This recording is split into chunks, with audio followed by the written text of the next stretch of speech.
Purely bad luck pure ಅಷ್ಟೇ. Bad luck. Because ಅಲ್ಲಿದ್ದಂತಹ ಟಾಸ್ಕ್ಗಳಲ್ಲೂ ನನಗೆ ಒಂದು ಟಾಸ್ಕ್ ಬಿಟ್ಟರೆ ಬೇರೆ ಟಾಸ್ಕ್ಗಳಲ್ಲಿ ನನಗೆ ಆಡೋಕ್ಕೆ ಅವಕಾಶ ಸಿಕ್ಕಿಲ್ಲ. Because even the final task that was played, Karivasappa ಅವ್ರನ್ನ ಚೂಸ್ ಮಾಡಿದ್ರು ಇನ್ಸ್ಟೆಡ್ ಆಫ್ ಮೀ. ಇನ್ನೊಬ್ಬರು ಚೂಸ್ ಮಾಡಬೇಕಿತ್ತು, ಸತೀಶ್ ಆ್ಯಂಡ್ ಚಂದ್ರ. ಅದರಲ್ಲಿ ಅದೊಂದು ಬೇಜಾರಾಯಿತು. I even told them that ಇಲ್ಲ, ನಾನು ಇನ್ನೂ ಫಾಸ್ಟಾಗಿ ಓಡಬಹುದು. ಅದು ಸುತ್ತೋದೊಂದು ಟಾಸ್ಕ್ ಇತ್ತು, ಫಾಸ್ಟಾಗಿ ಓಡಬೇಕು. ನಾನು ಇನ್ನೂ ಫಾಸ್ಟಾಗಿ ಓಡಬಲ್ಲೆ, ನನಗೊಂದು ಚಾನ್ಸ್ ಕೊಡಿ ಅಂತ ತುಂಬ ಕೇಳ್ಕೊಂಡೆ. ಇಲ್ಲ ಅವರು ಫಿಟ್ ಆಗಿದ್ದಾರೆ, ಅವರು ಬಾಡಿಯಲ್ಲ ಅದೇ ಫಿಟ್ ಆಗಿದ್ದಾರೆ, ಅವ್ರು ಇನ್ನೂ ಫಾಸ್ಟಾಗಿ ಓಡ್ತಾರೆ ಅಂತೆಲ್ಲ ಹೇಳ್ಬಿಟ್ರು. ಓಡೋಕ್ಕೆ ಆಗಿಲ್ಲ, ತುಂಬ ಕಷ್ಟಪಟ್ಬಿಟ್ರು ಅವರು. ಅವ್ರಿಗೆ ವಯಸ್ಸಾಗಿದೆ. So an other thing about him is, ನನಗಿಂತ ತುಂಬ ದೊಡ್ಡವರು ವಯಸ್ಸಲ್ಲಿ. ಫಸ್ಟ್ 2-3 ಡೇಸ್ 3-4 ಡೇಸ್ ಹಾಗೆ ತುಂಬ ರೆಸ್ಪೆಕ್ಟ್ಫುಲ್ಲಾಗಿ ಹಾಗೆ ಮಾತಾಡ್ತಾ ಇದ್ದು ಥ್ರೂ ಔಟ್. ಬಿಕಾಸ್ 53 ವರ್ಷ ಅವ್ರಿಗೆ. ಆ್ಯಂಡ್ ಅದು ಬಿಟ್ಟರೆ ಅಲ್ಲಿ ಊಟ ಇಲ್ಲ, ನಿದ್ದೆ ಇಲ್ಲ. ಸೊ ಆಬ್ವಿಯಸ್ಲಿ ಊಟ ನಿದ್ದೆ ಇಲ್ಲದೆ ಹೆಲ್ತ್ ಡಿಟೀರಿಯೋರೇಟ್ ಆಗ್ತಾನೆ ಇರುತ್ತೆ. ಅಂದರೆ ಅವರು ಪ್ರೋಟೀನು ಇದೆಲ್ಲ ತೊಗೊಂಡು ಪ್ರಾಕ್ಟೀಸು, ಅಲ್ಲಿ ಏನೂ ಇಲ್ಲ, ಪ್ರೋಟೀನು ಕೊಟ್ಟಿಲ್ಲ ಅಲ್ಲಿ ಒಳಗೆ.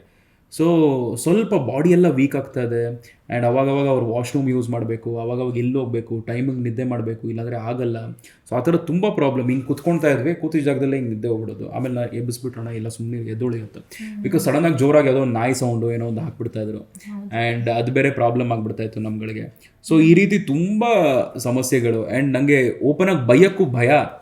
ಜಂಟಿಗಳ ಜೊತೆ ನಾವೇ ಕಿತ್ತಾಡಿದ್ರು ಅದು ಚೆನ್ನಾಗಿರ್ತಾಯಿತ್ತು. ಬಟ್ ಬೈದರೂ ರೆಸ್ಪಾಂಡ್ ಮಾಡಲ್ಲ, ಹತ್ರೂ ರೆಸ್ಪಾಂಡ್ ಮಾಡಲ್ಲ. ರೆಸ್ಪಾನ್ಸು ತುಂಬ ಕಮ್ಮಿ.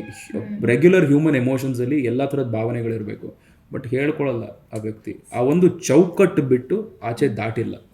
ನಮ್ಮಲ್ಲಿ ಹೆಂಗಂದರೆ ನಾವಿಬ್ಬರಲ್ಲಿ ಒಬ್ಬರು ಮೈನಸ್ ಅಂದರೂ ಇಬ್ರಿಗೂ ಅದು ಬೀಳುತ್ತೆ. ವೆರಿ ಬೇಸಿಕ್ ಇದು.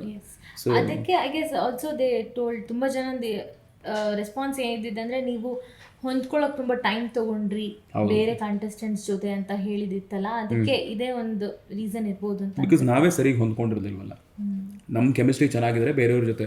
ಐ ಸ್ಟಿಲ್ ರಿಮೆಂಬರ್ ಸ್ಪಂದನ ಒಂದು 2-3 ಡೇಸ್ ಅಬ್ಸರ್ವ್ ಮಾಡಿದ್ಲು. ಅದಾದಮೇಲೆ 3rd ಡೇ ನಾನು ಅಲ್ಲೇ ಕಿಚನಲ್ಲಿ ಏನೋ ಕೆಲಸ ಮಾಡ್ತಾ ಇರ್ಬೇಕಾದ್ರೆ ಬಂದುಬಿಟ್ಟು ಕಣ್ಣಲ್ಲಿ ಕಣ್ಣಿಟ್ಬಿಟ್ಟು, ಐ ಅಂಡರ್ಸ್ಟ್ಯಾಂಡ್ ಕಣೋ, ನಂಗೆ ಅರ್ಥ ಆಗ್ತಾಯಿದೆ ಏನಾಗ್ತಾಯಿದೆ ಅಂತ ಹೇಳ್ಬಿಟ್ಟು. ನಾನು ಯಾ ಸೇಮ್ ಅಂತ. ಅದಾದಮೇಲೆ ಶಿ ವಾಸ್ ಲೈಕ್, ಆಮೇಲೆ ಎಲ್ಲ ಕೆಲಸ ಮುಗಿಸ್ಕೊಂಬ, we will speak in the night ಅಂತ. ಸರಿ ಓಕೆ, ಎಲ್ಲ ಕೆಲಸ ಮುಗಿಸ್ಕೊಂಡು ಮೋಸ್ಟ್ಲಿ ಅಪ್ಪ ಮಲ್ಕೊಂಡಾದ್ಮೇಲೆ ನನಗೆ ಮಾತಾಡೋಕ್ಕೆ ಚಾನ್ಸ್ ಸಿಗುತ್ತೆ ಎಲ್ಲರ ಜೊತೆ. ಬಿಕಾಸ್ ಅವಾಗ ಮಾತ್ರ ಅದು ತೆಗೆದುಬಿಟ್ಟು ರೂಮಲ್ಲಿ ಮಾತ್ರ ಓಡಾಡ್ಬೋದು.